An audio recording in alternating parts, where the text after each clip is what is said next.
திருப்பூர் தெற்கு தொகுதி sitting MLA மீண்டும் எம்எல்ஏவுக்கு விருப்பமனு கட்டியிருக்கு. வெற்றி வாய்ப்பு பிரகாசமாக இருக்குது. கடந்த 5 ஆண்டுகள் நீங்கள் தான் அங்கே வளர்ச்சி பணிகள் எந்த அளவுக்கு எல்லா விதத்திலும் வளர்ச்சி பணிகள் நம்முடைய முதலமைச்சரின் முன்னெடுப்போடு எல்லா விதத்திலும் திருப்பூர் தெற்கு தொகுதிக்கு நம்ம மாவட்ட தொகுதிக்கு நிறைய செஞ்சுருக்காங்க.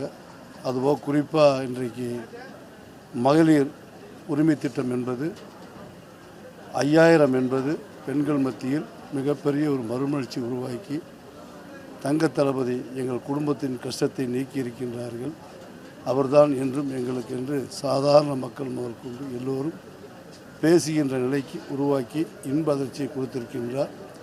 அத்தோடு மட்டும் நாம தான் அடுத்து நம்மை தவிர வேறு யாரும் இல்லை என்பதில் உறுதியாக இருக்கின்றோம். மக்களும் தளபதி தான் முதல்வர் என்று முடிவெடுத்து விட்டார்கள்.